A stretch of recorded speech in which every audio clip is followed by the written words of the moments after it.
Hey, boys and girls.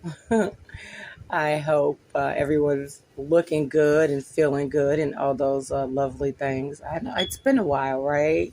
As you know, it's got to be something interesting if we're just going to go right into talking and there's not like the introductory music or the outro. There's probably not going to be an outro. I'm literally taping this, recording this from my phone. But I wanted to check in to kind of let you guys know what's going on. As you might have already seen, there are going to be some changes afoot, right? I used to tell you guys all the time that I'm always building this thing in the sky, building this plane in the sky. And this is a clear indication of it. And I think, products and things go through rebrands all the time. So I don't feel really bad about it. I just know it probably freaked you guys out. So I wanted to come out and give you a little talk about it before you think like maybe I unsubscribed or that canceled the podcast and you got hooked up with some other podcast or something. No, the new podcast is called Cat Explores. Cat Explores everything. But just a quick little background information. So the name Travel Confessions of a Cubicle Dweller was a name that I came up with a long time ago when I was in fact a cubicle dweller. And as you guys know, life be life, and honey, and sometimes things change. So I'm kind of in the vein of I don't want to be a cubicle dweller anymore, and I'm working on other projects and ventures that you guys will see that I don't want to be a cubicle dweller. I like, if COVID has taught us anything, COVID has taught us that time is currency. Time is currency, right? And so I am honestly trying to live the best life that I can. I want more time flexibility to do just more of the things that I enjoy. So that's what I'm kind of working on. So, but it was a cool name at the time. And at the time, all of my friends were kind of like, you should do a podcast. You have really interesting stories and this, that, and the third. And I couldn't come up with a name. So I was like, well, we'll use, Travel Confessions of a Cubicle Dweller. And I'll call myself the former cubicle dweller, which I am still that. But guys, as with most things, as time just kind of progresses, you realize that you've kind of outgrown certain things. And sometimes when you outgrow things, it's time to put that to bed. And so I think it's a great, metaphor for life. It's like when you outgrow something, it's okay to put it away, right? And so I've decided that I want to retire that and kind of move in a different direction. It's still a travel podcast, guys, and I probably will still incorporate some of the things that I did in the other podcast into the new podcast, but I also felt like there were things that I was kind of doing outside of the podcast that I was having a hard time figuring out how to incorporate it into the podcast as it currently was. One of those things is some of you guys know, if you follow me in real life, you know me in real life. I have a travel initiative called Be a Tourist in your city, right? It's nothing novel. It's what, they kind of said during COVID because they shut everything down and you really weren't able to travel. And honestly, during COVID, I don't think I was being a good tourist in my city, but I started kind of toward the end of it. And it's something that I really liked. I'm a native Houstonian, lived in Houston all my life, born and raised. And there were things about my own city that I didn't know. There are places in my own city that I hadn't been. And so I decided that, as a traveler, I wanted to be a tourist in my city and kind of explore it, from a tourist perspective, or like what I would tell a first-time visitor to my city, like what they should do and what they should see and all this kind of stuff. Because I think also, and I'm clearly just speaking for myself, but you guys can definitely drop in the comment section and confirm that for me. We kind of take our cities for granted, right? There have been times or two that I've told people, I don't know what people see about Houston. I think Houston's kind of boring, right? And you've probably said that about your cities as well. But as I've kind of gotten out there and started to experience different things in my city, I'm like, Houston's kind of cool. And so a couple years ago, I was really, really active with it, and I did a lot of stuff for the holidays. I love, Christmas and Halloween are my favorite holidays. Probably thinking those are like a complete polar opposites, but I mean, they're just two of the holidays. I like a good costume, right? I'm also an event planner too, right? So I like a good costume. Anytime you get to dress up, I think that's great. And Christmas, like, how do you not like Christmas? It's so warm and fuzzy. Like, and I'm not talking about the commercialism aspect of it, but just the family feels and all that good stuff. So I did a lot of stuff during the holidays, and if you've kind of kept up with the Be a Tourist in Your City stuff, I'm also big on very low cost things or very free things, right? Very free. Like there's a minimum of free, but anyway. But low cost and free things, right? Because I understand people have families and different things like that. So you're looking for great things to do that, one, either don't cost a lot or don't cost anything. And the really cool part when I did this during the holidays was I visited a lot of things that I kind of wanted to see myself, and some of them were free and some of them were low cost. And other people, friends of mine on my Facebook page or whatever, did not know that they existed. And so they were taking their kids and their grandkids and they were experiencing these things. And I was like, that's what's up, right? Like, that's what this is really about. No way affiliated with anything with the city of Houston. However, if they want to pay me to go out and do these things for them, I will gladly do it. So that's one of the projects that I was kind of trying to figure out how to work into now old, because as you have seen, if you're following, the name has changed to Cat Explorers. But that was one of the things that I was trying to work into the old podcast that I wasn't quite sure of how to work it in or what way I wanted to work it in. And the other thing is that I was kind of thinking about, and that I think I'm like 90% certain will make its way to the new podcast, is a food passport. And like I said, I'm in Houston, and Houston's a very diverse city, if people didn't know that. And so you could probably eat almost anything, any cuisine from around the world that you would want to eat in the city of Houston without leaving the city of Houston. But as always, I'm going to tell you, get out there and travel, because there are amazing things that are happening.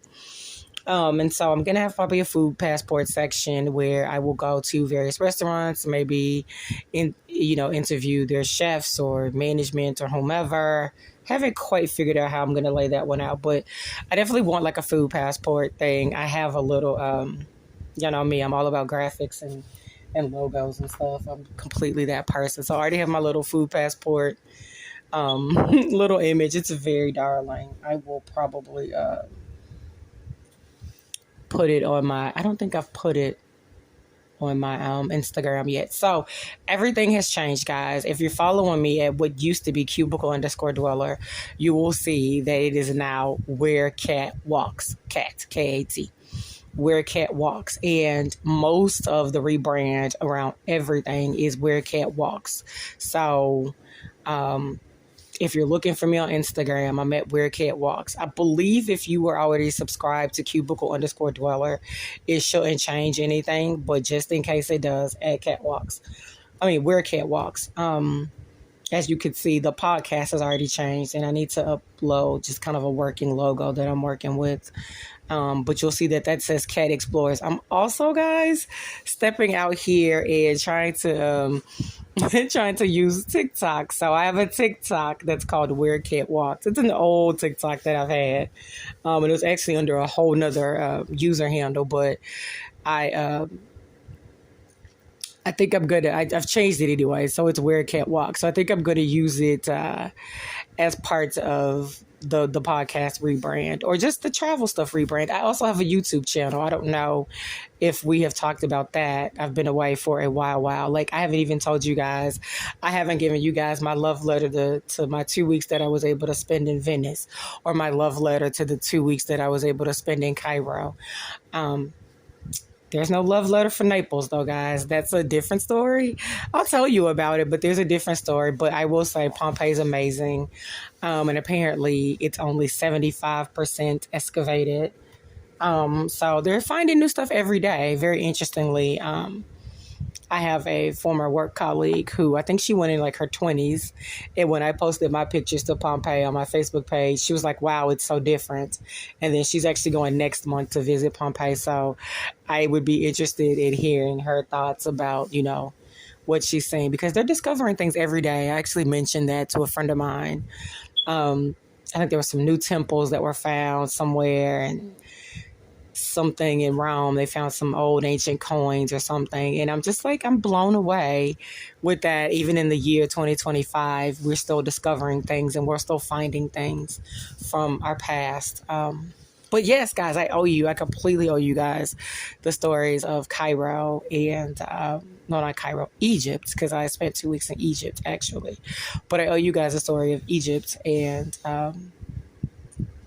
Egypt and Venice. Like, Egypt was amazing. I'll talk very briefly about it. I mean, it's kind of, it's kind of one of those bucket list things. I think Egypt's on everybody's list, like for a bucket list item. And for me, it didn't disappoint. I was actually talking to a friend of mine about it the other day, and he said, well, everybody I know says Egypt is overrated. They found Egypt overrated. And I was like, you could have knocked me over with a feather, because how in the world do you find Egypt overrated?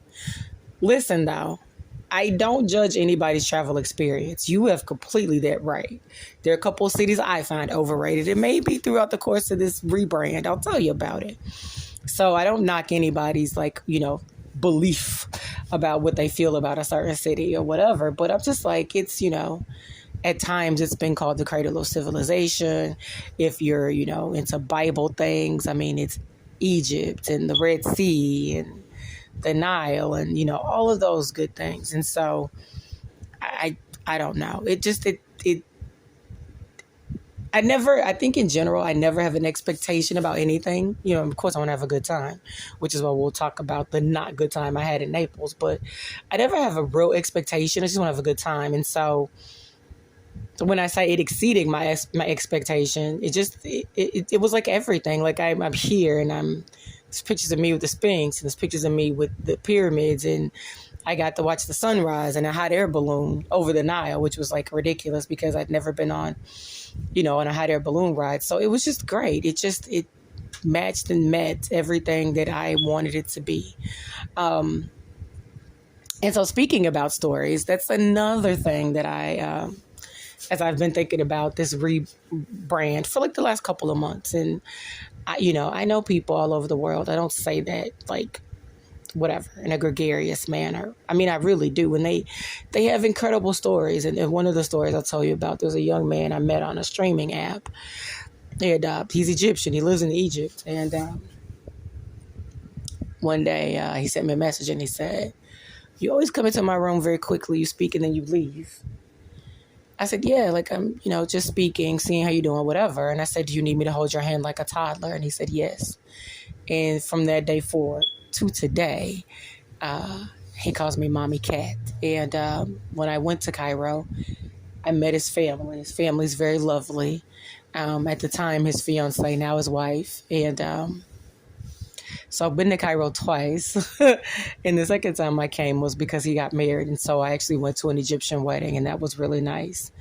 And so I've met these incredible people around the world. And at times I just want to share their stories with you and introduce them to you because, some of us don't have opportunities to travel. Some people don't necessarily want to travel. My mom doesn't particularly care about travel like that. And that's okay. But, when that young man calls and we FaceTime and we chit chat, she likes talking to him, and she, values that, wow, I get to talk to a whole Egyptian, which I'm sure on the reverse end of that, his family's very excited that they get to know an American. They're very lovely. And I tell them all the time not to make a big deal out of me, but they just get so super excited. And I just appreciate them so much. So those are some of the changes that I just want to tell you guys about, and where this change is kind of coming from. Because ideally, the big dreamer that I am, I would love to get a travel show that's about being a tourist in your own city and going to somebody else's city and being a tourist in their city. So, that idea, I don't know if I said this or not, but I'll say it again. It came out of COVID. Because remember, COVID shut everything down. And part of the reason I don't want to be a cubicle dweller anymore is because one of the things I learned during COVID is that time is currency, and time is definitely valuable. We might have taken those things for granted in the past, but Yeah, COVID like really showed us that. So anyway, it came out of the idea of being, COVID. They were like, well, the things you could do, you could be a tourist in your city, airlines weren't flying as much and these, this, that, and the thirds were happening. So it's not a novel idea. It's not a new idea. Again, I kind of borrowed it from COVID or from, the kind of the idea that came from COVID, but I like it. You know, I've been a native Houstonian, and there's still things that I haven't seen, and there are things that I still discover. So it's actually very nice to kind of see Houston from a first time visitors experience. And the young man is probably going to make a visit to Houston, and so I've been thinking about like what would I show him? What's something that if he comes to visit Houston or Texas for the first time, like what does he have to do? What does he have to experience? What does he have to eat?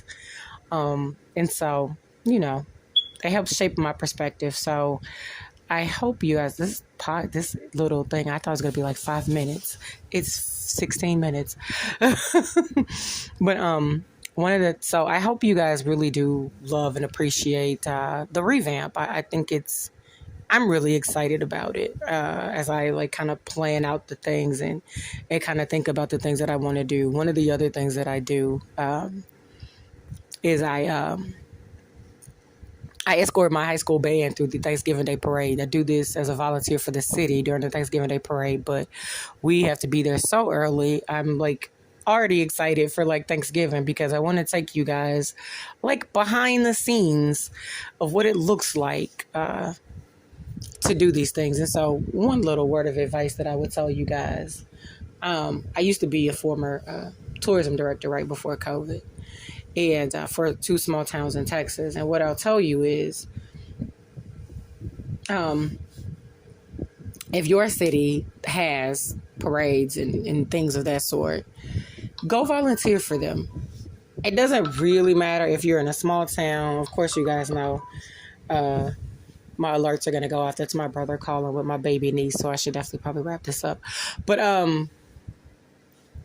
they all need it. Like, I would not have been as successful as I was in those small towns without my volunteers. My school kids, they need high school kids, need volunteer hours for their college stuff.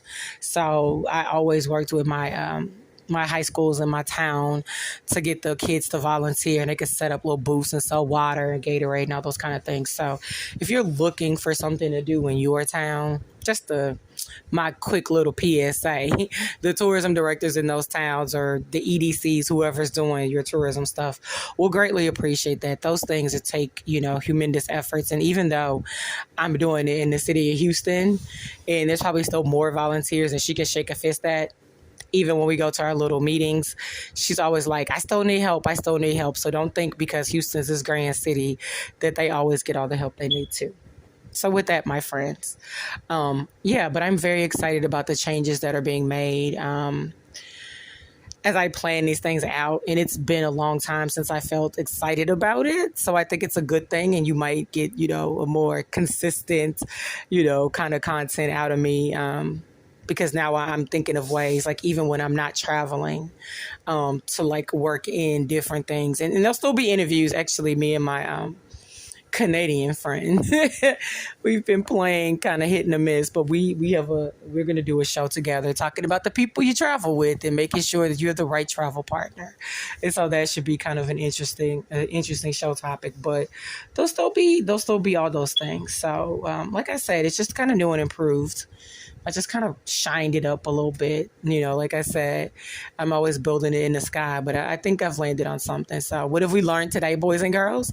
That one, it's okay to outgrow things, right? We don't have to hold on to it. And then, life is, time is currency. We want to have fun with it. Have fun in your city. Again, I'll be tagging you guys, or I'll be asking you guys to tag me in things, or use the hashtag Be a Tourist in Your City. There might be some giveaways. We'll have some assignments, some kind of weekly assignments. But I think you guys will like the new kind of direction that things are going in. So with that, boys and girls, I will leave you. Remember, I can be found at Where Cat Travels. And so I look forward to seeing you out in these social media streets, guys. All right. We'll talk soon. Bye.